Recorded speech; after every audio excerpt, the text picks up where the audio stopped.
unwritten rule. Relax. You can't just come out whenever you want. Okay. What are you, a psycho? Kevin. 12 unwritten WWE rules. Be sure to subscribe and hit that notification bell for daily wrestling videos, and follow us on Facebook for exclusive lists. Number 1. Never headbutt a Samoan. Now, whenever a wrestler with Samoan heritage is wrestling, it's common knowledge that they are virtually immune to headbutts. This has been seen time and time again in major matches, and although the rule is slowly fizzling out, some wrestlers decide to stick with the unwritten rule.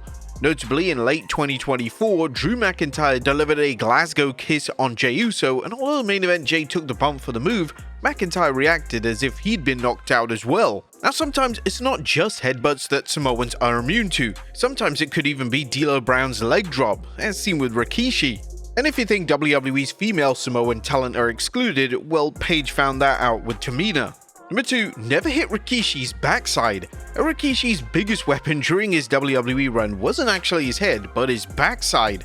Rikishi was prone to using his backside for various moves, most infamously the stink face, and he used it as a defense mechanism from time to time. One time during a match with John Cena, the future face of WWE attempted to deliver a punch right to Rikishi's rear end, and Cena acted as if it was made of steel. Cena then proceeded to act like he had just had his hand broken. This was a genius spot, and Cena sold it incredibly well despite it being utterly ridiculous. Number 3. The Spanish announce table goes first. Now, whenever an announce table is set to break in WWE, it's common practice that the Spanish or the international announce table is always first to break. It's like a magnet, as WWE Spanish play-by-play commentator Carlos Cabrera would describe the announce table in 2012, and this perfectly summed up how wrestlers view the table. The spot and the rule has become so well known that WWE announcers and wrestlers like to make passing jokes about it on WWE television. WWE have attempted to move away from this trope in recent years, but it's still extremely common for any international announce table to be completely destroyed before the main commentary table. Now, in relation to why this is, from a practical perspective, sometimes it makes more sense to keep the table intact. This is especially the case when WWE are producing a very long show, as keeping commentators like Michael Cole sitting with no table for hours on end could be a very tough task. And when WWE began to implement announce table spots into matches, they quickly realized that they were going to have to change how the table was positioned. When Diesel and Bret Hart used the Spanish announce table for a huge spot in the 1995 Survivor Series showdown, Carlos Cabrera would be trapped as the barrier was just too close to him, and he unfortunately hurt his knee. Luckily, WWE changed this, and they ensured that any international broadcasters were going to be kept safe. Coincidentally, this was also the first time the Spanish announce table was broken in WWE. Number 4. You set it up, you go through it. Now, have you ever noticed that if a wrestler sets up a table, then 9 times out of 10, they will go crashing through it? The reason for this is that the wrestler will want to take responsibility for the safety of the table, and if the table malfunctions, they can't blame their opponent, as they were the one that set it up. This has been an established rule in all major companies for decades, and it's a rule that makes a ton of sense, and it avoids any unneeded confrontations.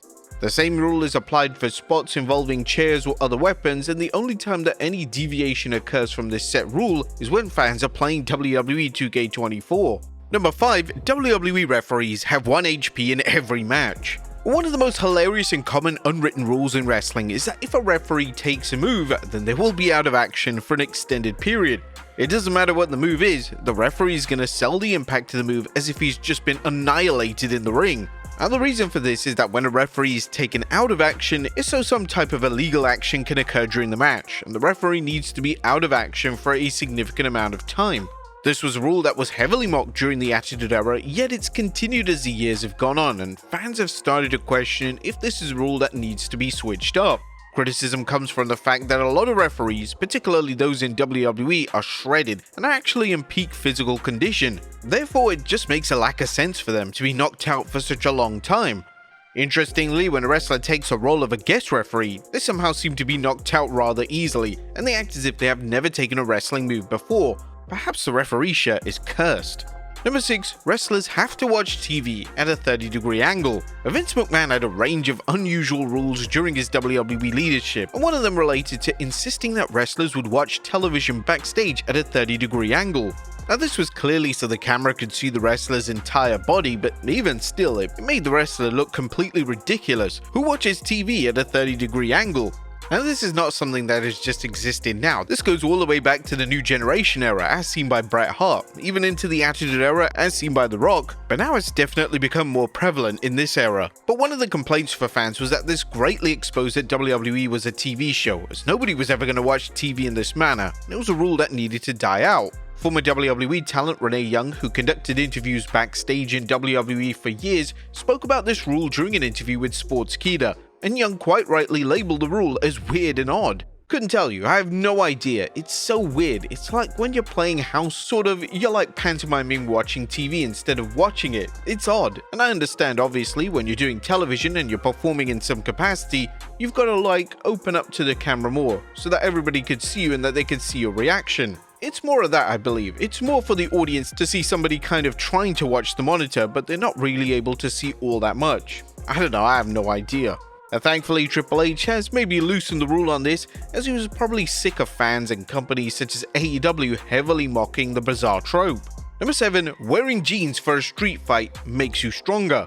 As some wrestlers when competing in a street fight decide to wear jeans. This was a rule that began in the 80s, and it certainly brings an element of grit and realism to what is supposed to be an incredibly serious matchup. The idea, on paper at least, is that a street fight is supposed to see a wrestler come as you are, meaning that you should be wearing clothes as if they were walking out on the street. Some iconic examples of wrestlers going for the jeans look for the match type include Shawn Michaels and Edge in 2005, and Chris Jericho and CM Punk in 2012. Still, wouldn't jeans make you more hindered in the ring or even outside of it? Wouldn't you rather wear your wrestling gear? Number 8. You can't powerbomb Billy Kidman. The former WWE and WCW star Billy Kidman is seemingly immune from the dastardly powerbomb. Whenever Kidman was in WCW, for virtually every match, Kidman would get out of the powerbomb and counter it in some way, shape or form.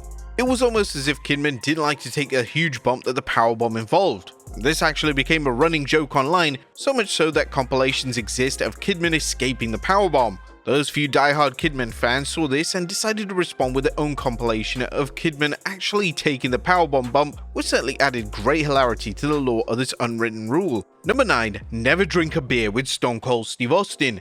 Now, if Stone Cold Steve Austin offers a wrestler a beer, they should turn it down immediately. This gesture from Austin is 99% of the time going to lead to a wrestler taking a Stone Cold Stunner, and despite this happening hundreds of times over the past few decades, wrestlers just don't seem to catch on to the fact that this is an unwritten rule within the lore of WWE.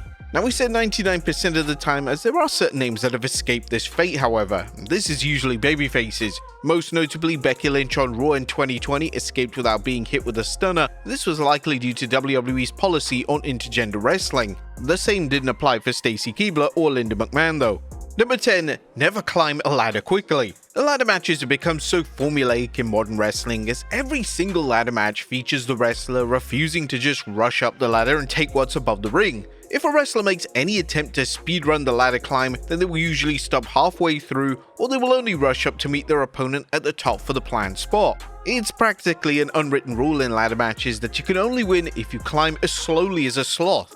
Now, it's worth noting that ladder matches, particularly those with numerous wrestlers, are extremely hard to produce, and if every wrestler was booked to rush up the ladder, then it would be hard to execute key spots, and could even lead to a surge of botches and injuries. Number 11. Referees are legally deaf. And why is it that referees such as those in WWE have very limited hearing? Whenever the referee is distracted, they somehow lose their hearing altogether and are unable to hear things such as chair shots. Referees are often labeled as the most incompetent individuals within a match, and it's easy to see why, as companies such as WWE just make them utterly incompetent. And there must be a smarter way to execute these spots, as it's become a trope that has become tired, and deviating away from this unwritten rule and giving referees some credence would definitely be a positive step forward for modern wrestling. And number 12. If a music hits, stop exactly what you're doing. If a wrestler's theme song suddenly begins to play in the middle of a wrestling match, then whoever's in the ring will stop what they're doing and concentrate on the Titantron like they've just been hypnotized. The worst example of this being Mustafa Ali at the Money in the Bank briefcase match, as Brock Lesnar's music hit and Ali couldn't just unhook the briefcase. Instead, he stayed there for what seemed like an eternity. And this is a rule that makes zero sense, and it's almost as if the wrestler in the ring loses all focus and can't continue the match until they see the wrestler surface from the backstage area. This trope sometimes ends with nobody even coming out, and this has become a staple of matches in WWE, so much so that fans have urged them to abandon this spot completely. One of the ways that WWE have switched things up is by having a wrestler's theme play, then for a wrestler to interfere from behind. Whilst this is a much smarter way to handle the spot, the wrestler who's distracted still looks like a total fool. It makes them look like they've never watched a wrestling match before. But there you have it, folks, 12 unwritten WWE rules. Be sure to leave your comments down below. I'll see you next time with some more wrestling content.